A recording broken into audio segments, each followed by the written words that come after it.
ఓం శ్రీ గురుభ్యో నమ. గురు బ్రహ్మ గురు విష్ణు గురుదేవో మహేశ్వర గురు సాక్షాత్ పరబ్రహ్మ తస్మై శ్రీ గురవే నమ. అఖండ మండలాకారం వ్యాప్తం ఏన చరాచరం తత్పదం దర్శనం యోగం తస్మై శ్రీ గురవే నమ. సద్గురు స్వామి పాదారవిందములు నమో నమ.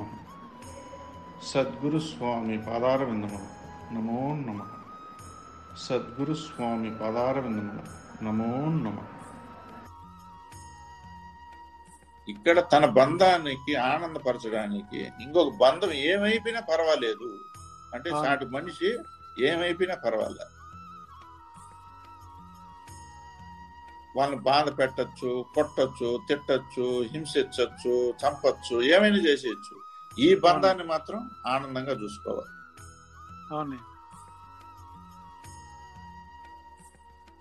అట్లా తయారైపోయింది ఇప్పుడు. మనము ఇవన్నీ ఈ ధనానికి సంబంధించినటువన్నీ కూడేసుకొని మొత్తాన్ని పాపం అనేది ఎక్కువ చేస్తున్నాం. ఈ ధనం వల్ల ఆ మనసును మానసికంగా హింస పెట్టి పెట్టి పెట్టి నలిపేస్తాను. దానికి తగినట్టుగా ఆ శరీరాన్ని గుల్ల చేసేస్తాను. అంటే ఈ తనువు ధనము మనసు అన్నదానికి ఈ మధ్యలో ఈ ధనం ఉండేది, ఈ రెండింటిని పూర్తిగా పలు పాపాలు చేసి అనేక రకాలుగా హింసలు పడతా ఉన్నాయి. శరీరము పూర్తిగా చెడిపోతాం.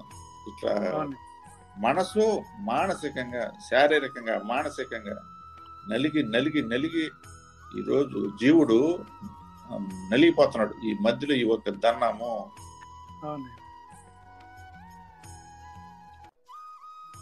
పెట్టుకొని ఇప్పుడు ధనం అంటే అన్ని వస్తాయి, ఒక ఏమో డబ్బు ఒకటే కాదు, నగలు, సంపదలు, ఆస్తులు, వస్తువులు, మనం కట్టుకోండి బట్టలు,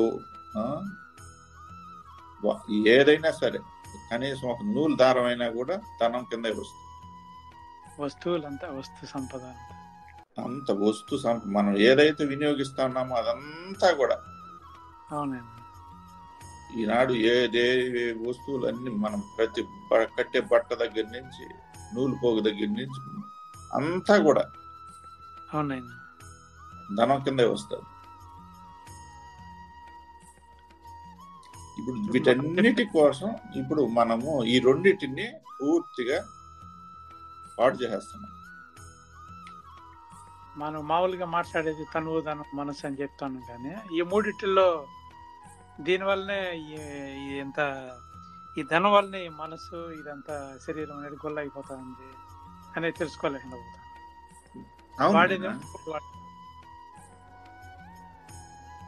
ఇప్పుడు మన అందరూ ఏ ఒక్కటి తీసుకో ఇది ప్రధానం అయిపోయింది మానవుడికి. మిగతా జీవరాశులకి ఇది లేదే. మిగతా జీవరాశికి ఇది లేదే మధ్యలో. ఒక మానవుడికే పెట్టింది. ఎందుకంటే తనకు ఈ మనసుతో ఏమైనా సృష్టించగలడు, ఏమైనా చేయగలడు, జ్ఞానం తోడైంది కాబట్టి. జ్ఞానం తోడే కొందికి ధనం తోడైపోయింది. ధనమే ప్రధానం అనుకునేసినాము పూర్తిగా. దానికోసమే మనం పుట్టుండేది అనుకునేసినాము. అందుకే నిద్ర లేచి ఇప్పుడు వాటి కోసమే పరిగెత్తాం. లెక్కగా తీసుకుంటే ఇప్పుడు ఏదైనా కూడా ఒక వస్తువు తేవాలన్నా, ఒక ఆహారం వస్తువులు తేవాలన్నా, ఏవి తేవాలన్నా ఆ వస్తువును తెచ్చుకోవాలంటే ధనము.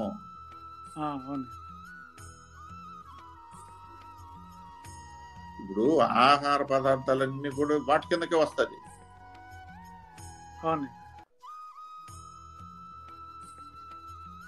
ఆహార పదార్థాలు కానీ మనము తినడం కానీ తిరగడం ఏ ఒక్కటి దేనికోసం మనం పేరు పెట్టింది మొట్టమొదట ఏది జీవన వృత్తి చేసినా ఏమంటే తినేదాని కోసము, అంటే ఈ శరీరాన్ని పోషించుకోవడం కోసము, దానికి కట్టుబట్ట కోసము అని చెప్పని మనము ఈరోజు దాన్ని పెద్దదిగా చేసేసి పూర్తిగా పేరుకేమో పొట్టకూట అంటాం కానీ అది 3 పూట్లకి 100 రూపాయలు పెడితే అయిపోతుంది. పొట్టకూటకి అనేది 100 రూపాయలు చూపించి మనము మిగతా అంతా కూడా ఏం చేస్తాను, మన కోరికలకు నేను అనే అహంకారంతో గుణాలు ప్రేరేపించి నేను ఇంతటి వాడిని కావాలి, అంతటి వాడిని కావాలి, నేను ఇంత అని ఎక్కడికెక్కడికో తీసుకెళ్ళిపోతా ఉంది అది. అవునండి.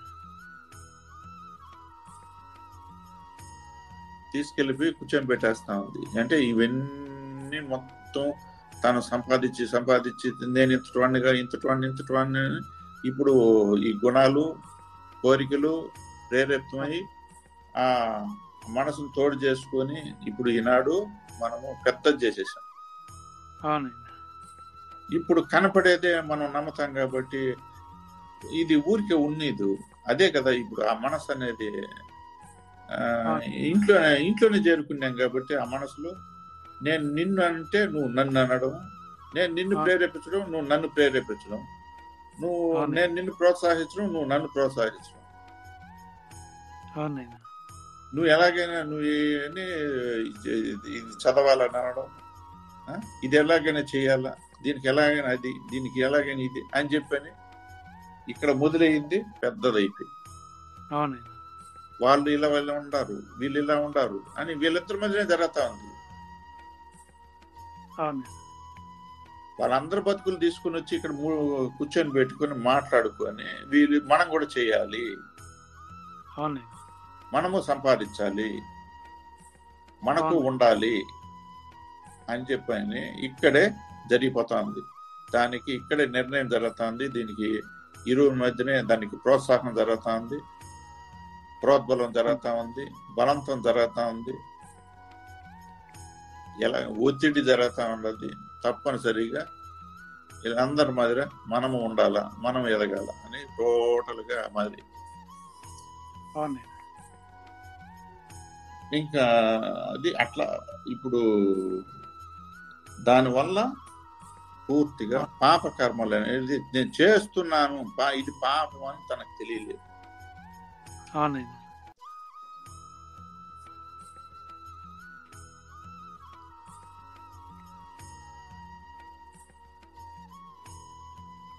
ఇప్పుడు ఈ పాపమే అది చివరికి భగవంతుడు అని పెట్టి ఇప్పుడు భగవంతుడిని సూపుగా పెట్టుకున్నామే గాని భగవంతుని కార్యాలు కూడా పాప కార్యంలో భాగంగానే కొన్ని జరిగిపోతా ఉన్నాయి తన స్వార్థ పూర్తిగా. కరెక్ట్ గా జరగలేదు. కరెక్ట్ గా ఇది భగవంతునికి ఇది నివేదన, ఇది భగవంతునికి సమర్పణ, భగవంతుని యొక్క ప్రార్థన, భగవంతుని యొక్క నైవేద్యము అనేది ఎక్కడ గాని సంపూర్ణంగా జరగల. అక్కడ కూడా ఈ ధనమే ప్రవేశించేసింది.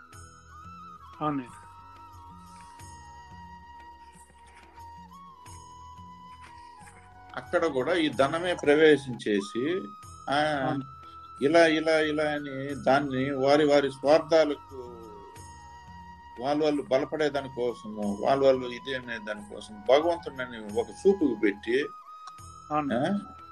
ఇవన్నీ పలు రకాలుగా వీళ్ళు చేసేస్తా ఉంటాం. ఇక మధ్యలో మానవులు చేసుకునేస్తాం.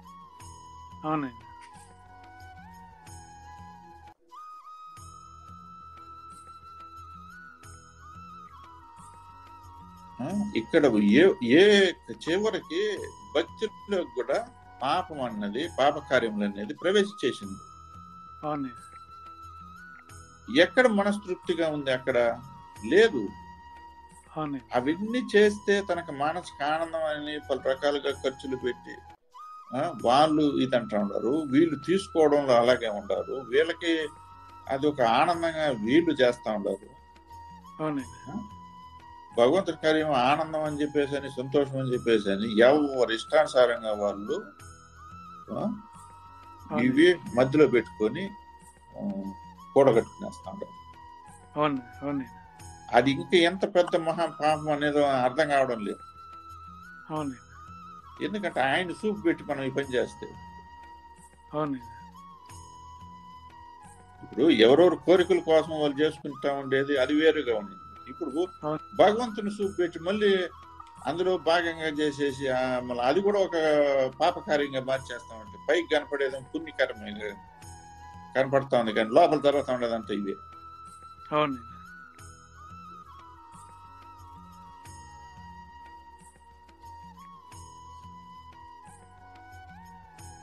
నాయనా ఇప్పుడు మనము ఒక గుడికి పోతే ఎక్కడ చూడు వాళ్ళు ప్రధాన అర్చకులు అని అంటున్నాం కానీ ఒక దీనిలో వాళ్ళు ఎంత అసలు వాళ్ళు ఇప్పుడు ఆ దైవానికి ప్రతిరూపము ఇక్కడ మానవుడుగా ఆడ ఎదురుగా ఉన్నాడు. అంటే ఆ దైవానికి నిరంతరం అక్కడ పూజ చేసి హారతిచ్చి ప్రతిదీ నివేదించి సమర్పించి అర్చన చేసి ఎంతో నియమ నిబంధంగా అక్కడ ఉండేటువంటి ఒక ప్రధాన అర్చకుడు అంత ఇదిగా అంటే ఆ దైవము ఈ ఒక మానవ స్వరూపంలో ఆ వచ్చినటువంటి భక్తులకు అందివ్వడం. ఈ ఇరువురి మధ్య ఇప్పుడు అతను ఉన్నాడు. భగవంతుడికి భక్తుడికి మధ్యలో ఉండి తాను కార్యక్రమాన్ని చేస్తున్నాడు. ఇప్పుడు అతను ఎవరు వచ్చినా భగవంతుని దీనివల్ల హారతి భగవంతుడికి ఇచ్చి వీళ్ళకి ఇచ్చి అందిస్తా ఉన్నాడు. అందించి వాళ్ళకి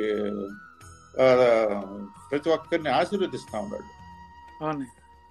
ఆ ఆశీర్వాద ఫలితము ఆ భగవంతుని యొక్క ఈ ఆశీర్వాదం వీళ్ళు ఉండాలని చెప్పని ఆశీర్వదించేది అక్కడ జరిగేది. అందుకు ఇప్పుడు ఆడ వాళ్ళు పైన కూడా ఈ షటకోపం పెడతారు కదా, ప్రతిదీ పెట్టి వాళ్ళకి నివేదించి అన్ని కూడా అందించాలని వాళ్ళు ఆ ప్రసాదము తీర్థము ఇవ్వడము అవన్నీ జరుగుతాయి. అంటే అక్కడ ప్రధానంగా ఆ దైవ స్వరూపం ఆ యాచకుల్లో చూస్తారు వీళ్ళు ప్రతి భక్తుడు. అందుకే వారి పాదాలకు నమస్కారం చేసుకుంటారు, వాళ్ళ దగ్గర ఆశీర్వాదం తీసుకుని ఇదవుతారు. ఇక్కడ భక్తుడికి మనసు వచ్చి తను మనస్తృప్తిగా ఇక్కడ ఏముండదు, మనసు తన దగ్గరనే ఉంది, శరీరం అక్కడే ఉంది కాబట్టి ఇంకా ఏది ఇచ్చినా ధన రూపమే. వస్తువు అన్నది ఏదైనా సరే ఇంకా ధన రూపమే. ఇంకా మనసు తన దగ్గరనే ఉంది, తనువు దాని దగ్గరనే ఉంది. ఇంకా ఆ ఆశీర్వాదం పొందిన దానికి ఒక ధన రూపకంగా ఏదైనా ఆడ సమర్పించడం మనస్తృప్తిగా అనేది భక్తుడు చేయాల్సిన పని, అక్కడ జరిగే పని అది. ఇప్పుడు ఈనాడు ఏం జరుగుతా ఉందంటే వీళ్ళు ఇచ్చినా ఇవ్వకపోయినా వాళ్ళే అడిగేస్తా ఉండరు. ఎక్కడికి పోయినా పల్లి ముందు పెడతా ఉండరు. ఆశీర్వాదం తర్వాత అవన్నీ తర్వాత ముందు నాకేమంటా ఉండరు.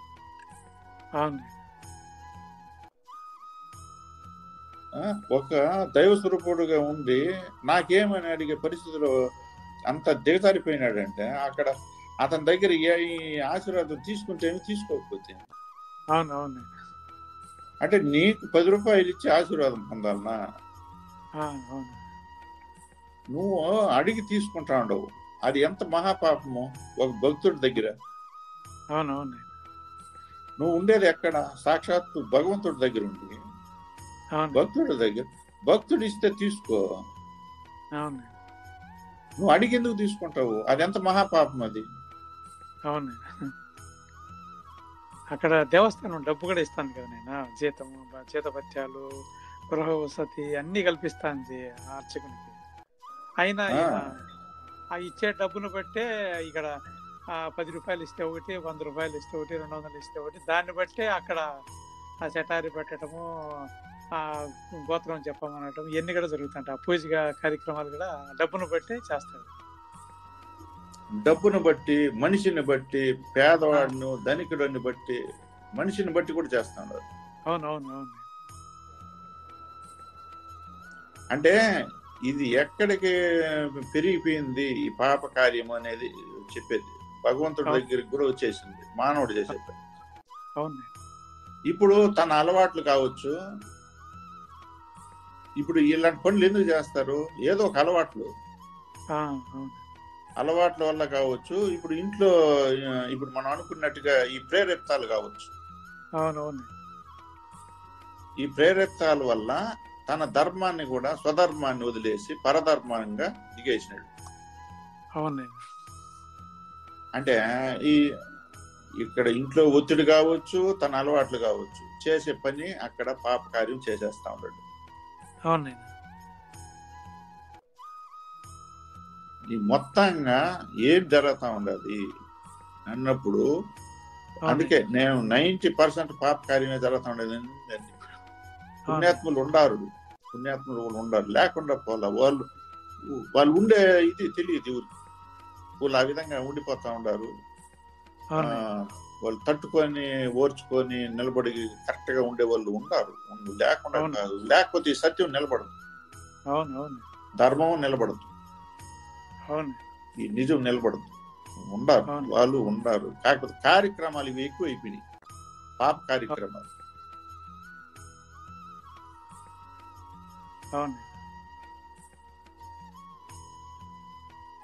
ఇప్పుడు ఈ జీవస్వరూపుడు ఈ ఒక్క దీనిలోనే అనేక రకాలుగా చేస్తాడు. అందుకే ఇప్పుడు చివరికి మన గృహస్థ ధర్మంలోనూ ఇది టోటల్ గా జరుగుతా ఉంది, ధర్మంగా జరగలేదు. గృహస్థ ధర్మము అనేది మొత్తం తొలగింపబడిపోయింది. ధర్మంగా లేము అనడానికి అనేక ఉదాహరణలు ఉన్నాయి మాట్లాడుకుంటే. సవ్యంగా లేదు. అలాగే దీంట్లోకి పాప కర్మలు ఎక్కువైపోయిన దాని వల్లనే ఆ ధర్మం తప్పుతా ఉండేది. అలాగే ఇప్పుడు బ్రహ్మచర్యంలోకి పాప కర్మలు తోడైపోయి అది కల్మషం అయిపోయింది. సన్యాసం ధర్మం లేకపోయినా అక్కడ కల్మషం అయిపోయింది, అక్కడ జ్వరబడేసింది పాపం. ఎక్కడ చూసినా ఏ మార్గం లేకపోయినా పాప కర్మలు ఎక్కువైపోయింది. అందుకే ఇప్పుడు ఎక్కడైనా కూడా మనకు ఇప్పుడు దేవుళ్ళు దేవతలు అన్నప్పుడు టోటల్ గా ఈ రకంగా పాప కార్యములు ఎక్కువైపోయినాయి. కానీ అది పెట్టి ఇప్పుడు జ్ఞాన మార్గంలోకి ప్రవేశించాలన్నా, ఒక జ్ఞాన మార్గంలోకి ఉండాలన్నా దానికి సంబంధించినటువంటి ఆశ్రమ ధర్మాలు కూడా ఈ పాపకారంలో భాగంగా అయిపోయినాయి. వాళ్ళు ఆ 4 ధర్మాలు ఆచరించే వాళ్ళు వాళ్ళ తయారైపోయినారు. వాటికి మూల స్తంభాలుగా ఉన్నటువంటి మార్గాలు చూపించేటువంటి ఆశ్రమాలు కూడా గృహస్థాశ్రమాలు అయినా, సన్యాసాశ్రమం అయినా, బ్రహ్మచర్యాశ్రమం, వానప్రస్థ ఆశ్రమాలు అయినా కూడా ఇవే జ్వరబడేసినాయి. ఎప్పుడైతే ఇవి జ్వరబడేసినాయో ఇప్పుడు అక్కడ ఆ పరమాత్మ స్వరూపమైనటువంటి ఆ గురు స్వరూపానికి కూడా మరకంటుకునింది. ఎందుకంటే అందరూ ఈ లక్షణంగానే తయారైపోయి అది ఎక్కడికి పోతుంది? అందరికి అంటుకునేసిన దాని వల్ల అందరూ దీనికి లోనైపోయి పాప కార్యాలు చేసేది మొదలు పెట్టేసినారు.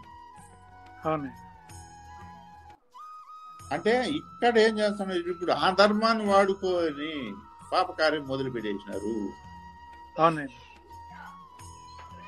పరమాత్మ స్వరూపాన్ని చూపించి, ఒక గురు స్వరూపాన్ని చూపించి కూడా పాప కార్యాలు, మోసాలు, స్వార్థాలు, ఒకరిని అంటే మాటలతోనే మంచి చేసుకొని లోపరుచుకొని పలు రకాలుగా ఇబ్బందులు పెట్టి అన్ని విధాలుగా ఎక్కడెక్కడ అవకాశం ఉందో అవునండి. అన్ని రకాలుగా ఈనాడు చిన్న భిన్నం అయిపోయింది వ్యవస్థలు మొత్తం. ఏది తీసుకున్నా అందుకే నమ్మకాలు లేవు. అవును. అవునండి. ఒక సాటి జీవ స్వరూపుడు ఒక ఆశ్రమానికి పోవాలన్న భయం. ఎందుకంటే లోక వ్యవస్థ ఈ మాదిరి ఉంది. అవును. ఇది నిజమా అబద్ధమా, ఇది నిజమా అబద్ధమా తేల్చుకునేదానికే సమయం జరిపి అప్పుడు ఇక్కడ వారు చేసిన ఈ ఆశ్రమాల్లో మిగతా ఆ కపటంగా ఇట్లా చేసిన పనులకు ఆ మిగతా ధర్మంగా ఉన్న ఆశ్రమాలు, ధర్మంగా ఉన్న గురువులు కూడా ఈ కల్మషం అనేది ఇది చెడ్డ పేరు అనేది వస్తాను అంటుకుంటుంది. అది అదే కంపల్సరీగా అది అంటుకుంటుంది. ఎందుకంటే ఆ, సమాజంలో ఉండేది. ఇప్పుడు ఒక అవును. సంసారంలోనే ఒకడు మంచోడు కాకపోతే అది ఆ సంసారం అంతా అంటుకుంటుంది. అవును. ఒకడు సరిగ్గా లేకపోతే, ఒక దుష్టగణాలు కలిగి ఒక ప్రవర్తన సరిగ్గా లేకపోతే అది వాడు చేసే పనులకి ఆ సంసారానికి అంతా అంటుకుంటుంది. అవును. అవును. ఆ కుటుంబానికి అంతా అంటుకుంటుంది. వాళ్ళందరినీ కూడా అదే మరి చూస్తారు. అవునంటారు. ఇప్పుడు అదే మరి సమాజంలో ఏ ఒక్కరు ఇదన్నా కూడా అవును. అంతటి మీద పడుతుంది. అవును. ఇప్పుడు ఇటువంటి పాపము పుణ్యం అనేది పూర్తిగా నమ్మకాలు విశ్వాసాలు లేకుండా అవును. పలు దారులు అయిపోతా ఉండేది. అందుకే జీవుడు అగమ్య గోచరంగా మారిపోయినాడు. అవును. తనకి ఏది నిజమో ఏది అబద్ధం తెలియకుండా అయిపోయింది. అవును. ఏది సత్యమో ఏది అసత్యమో తెలియకుండా అయిపోయింది. తను అవును. ఏం చేస్తున్నాడో చివరికి అర్థం కాని పరిస్థితిలో ఉన్నాడు. అవును. అందుకే ఎవరు ఏది చెప్పితే అది ఆధారపడిపోయి వెళ్ళిపోతా ఉన్నాడు. అవును. అనేక రకాలుగా ఈరోజు ఈ పాప పుణ్యము అనే దాంట్లో పైకి పుణ్యము అని కనబడతా ఉంది కానీ టోటల్గా పాపము జొరబడేసింది. అవును. అంటే ఇప్పుడు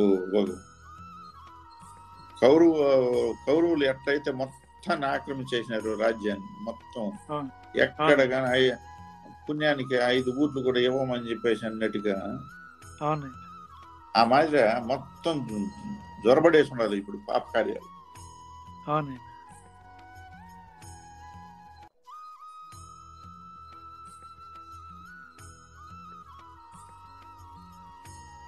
వెంటనే 100 మంది కౌరవులు 100% భూమండలాన్ని ఆక్రమించేసి ఈ సత్యంలో ఉన్నటువంటి 5 మంది పాండవులకు 5 ఊళ్ళు కూడా ఇవ్వమని చెప్పినారు కదా. పరమాత్ముడే వచ్చి అడిగినా కానీ 5 మందికి ఇచ్చేది లేదు పో అంటాడు.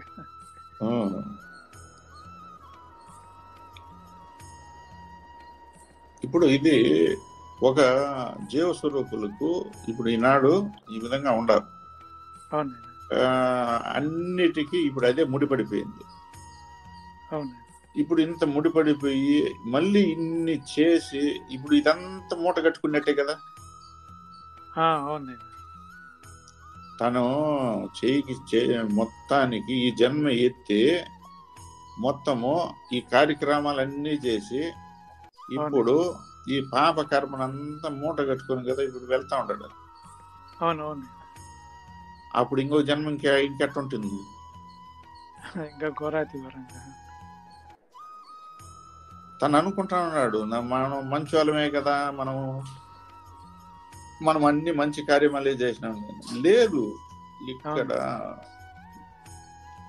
అదే కుటుంబంలోనే సరిగ్గా ప్రధానమైనటువంటి ఏ కుటుంబంలో మనమైతే జన్మించినామో ఆ కుటుంబంలోనే ఒకరికొకరు పాప కార్యములు చేసుకొని, హింసలు చేసుకొని, బాధలు పెట్టుకొని, పెద్దవి చేసుకొని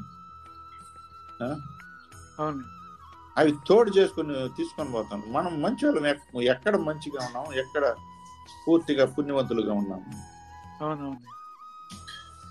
నేను ఎప్పుడు ఆలోచన చేసినాను నీ మనసును ఆనందపరచాలని. అంటే వస్తురూపకంగా ఆనందపరిచేది కాదు, ఆ వస్తువుని తెచ్చి మధ్యలో పెట్టి ఇప్పుడు మనం ఆనందపరుస్తున్నాం. కానీ వస్తువు తీసేయాల, వస్తువు తీసేసి ఆ మనసు ఆనందంగా ఉంటే కదా. అందుకే కదా ఆ వస్తువు ఇప్పుడు ఆ వస్తువు కోసమే కదా ఇప్పుడు ఈ ఇరువురి మధ్య వచ్చేస్తా ఉండేది. అవునైనా తినే తిండి దగ్గరైనా, తాగే నీరు దగ్గరైనా, ఆ, ఆ, అవునండి ఇక్కడ బట్టల దగ్గర అయినా, వస్తువుల దగ్గర అయినా, సంపదలైనా, ఆస్తులు ఏదైనా ఇరువురి మధ్య ఏంటికి వస్తానంటే ఆ వస్తువు గురించే వస్తాం. అవునవునండి ఇప్పుడు ఆ మధ్యలో ఆ వస్తువు తీసేసి వీళ్ళిద్దరు ఆనందంగా ఎక్కడ ఉండారు? లేదు అది కదా ఇప్పుడు ఆ ఇరువురు ఆనందంగా ఉండేది. వస్తువు తీసేసి ఆనందంగా ఉండగలిగినప్పుడే అసలైనటువంటి పుణ్యకర్మ చేస్తా ఉన్నట్టు. అవునండి ఆ మనసును సాటి ఎదుటి మనసును అర్థం చేసుకొని ఆ మనసులో ఉన్న బాధను తొలగిస్తామే, అవునండి అది అసలైన పుణ్యకర్మ. అవునండి ఆ బాధపడతా ఉండేటువంటి అంటే పూర్వజన్మ ప్రారంభ కర్మ చేత ఒక ఇబ్బందో బాధో వచ్చింది, అనుభవిస్తా ఉన్నారు. అవునండి ఇప్పటికిప్పుడు వచ్చిందే కాదు, అది ఇప్పటికిప్పుడు కనపడుతుందే కానీ పూర్వం నుంచే వచ్చింది కాబట్టి అది అనుభవిస్తా ఉండాలి. దానికి సాటి మనిషిగా మనం ఒక బంధంగా ఉండి, ఒక తల్లిగా ఉంటామో, తండ్రిగా ఉంటామో, భార్యగా ఉంటామో, భర్తగా ఉంటామో, అన్నగా ఉంటామో, తమ్ముడుగా ఉంటామో, ఏదో ఒక బంధం. సాటి బంధాన్ని ఓదార్చి ఆ మనసులో బాధ ఎప్పుడైతే తొలగింపు చేస్తామో అదే కదా పుణ్యకర్మ. ఆ పాపాన్ని తొలగించి పుణ్యకర్మ చేసినట్టు అయింది. ఇప్పుడు అక్కడే ఇప్పుడు దూరంగా ఎక్కడో లేదు. నేను అక్కడ ఒక దేవత దేవుడిని పెట్టి ఏదో చేసేది కాదు మనం పుణ్యకర్మ. ఎవరికి అన్నం పెట్టేసి మళ్ళీ చేసేది కాదు, ఇక్కడ జరుగుతా ఉంది. ఇప్పుడు ఆ మనసులో ఉన్నటువంటి ఈ తొలగింపు చేస్తానే ఆ ఆనందమే, ఆ మనసుకి ఆనందం ఇవ్వడమే ఈడ పుణ్యం చేసినట్టు. అవునవును ఆ పాపాన్ని తొలగించి, అవును పాపకర్మ వల్లనే కదా ఇప్పుడు ఆ బాధ వచ్చింది. అవునవును ఆ బాధను తొలగించి అక్కడ సంతోష పెట్టడం అనేది పుణ్యం. అవును ఆ విధంగా ఇప్పుడు పుణ్యం ఎక్కడ స్టార్ట్ అయిందంటే మనమే ఇక్కడే మన బంధాలతోనే మనము ఉన్నదాన్ని తొలగింపు చేసుకుంటూ పుణ్యకర్మ చేసేది మొదలు పెట్టినామంటే దైవ భావము ఇప్పుడు అక్కడే కదా ఉండేది. అవునవును ఇప్పుడు దైవ భావం ఏం చేస్తుంది, ఇవన్నీ తొలగింపు చేసేదాన్ని చూస్తుంది.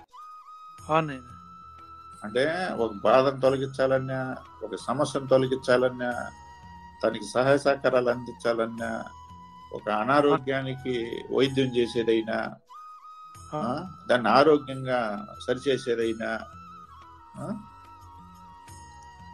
ఇవన్నీ పుణ్యకర్మలో భాగమే.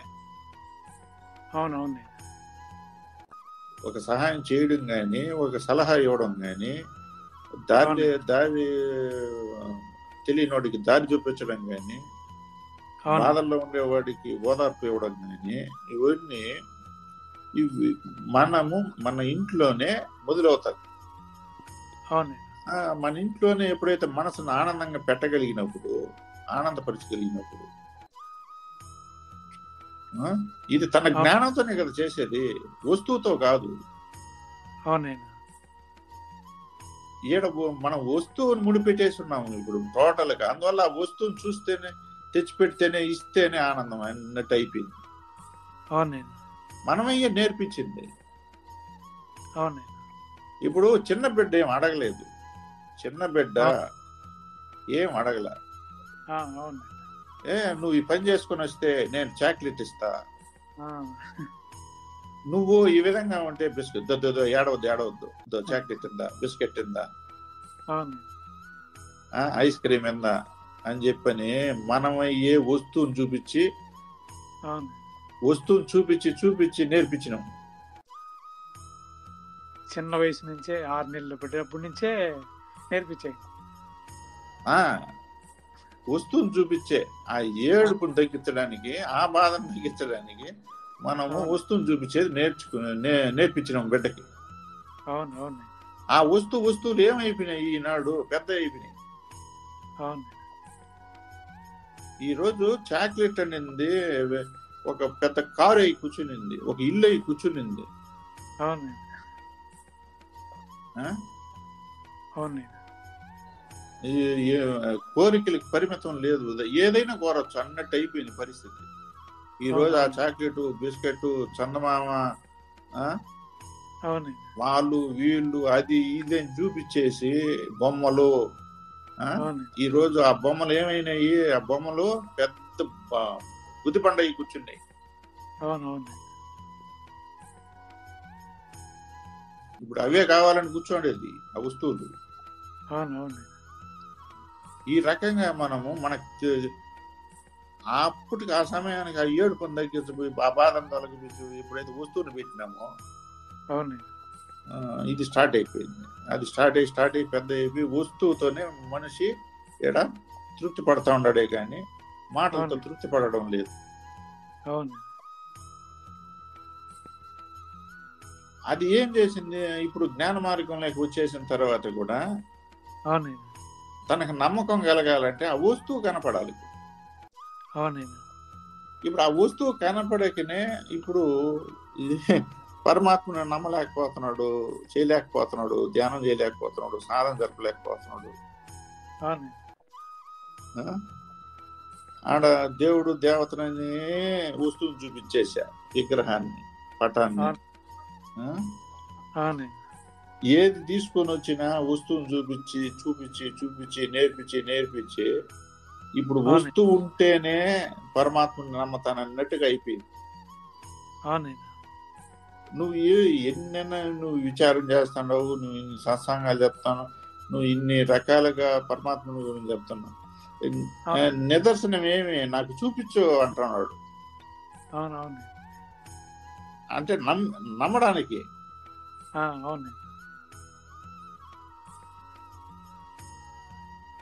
అంటే ఆ నమ్మడానికి నలుగురు తోడయ్యి ఇలా ఉంటుంది ఇదయింది, ఈ మహత్యము ఇలాంటి ఫలానా అప్పుడు జరిగింది, అది జరిగింది, దాన్ని ఇలా చేసినాడు అలా చేసినాడు, నలుగురు చెప్పితే నమ్మతా ఉన్నాడు ఇప్పుడు కూడా. అవునండి. ఆ భక్తులు అనే వాళ్ళు నలుగురు చేరి వాళ్ళ యొక్క ఇది వాళ్ళ అనుభవాలు చెప్తే నిజమేమో ఆ రకంగా కలిగింది నమ్మకం. నమ్మకం అనేది ఆ రకంగా కలిగింది, కానీ అది ఆ రకంగా వచ్చింది, మళ్ళీ ఆ రకంగానే పోవచ్చు. ఆ 10 మంది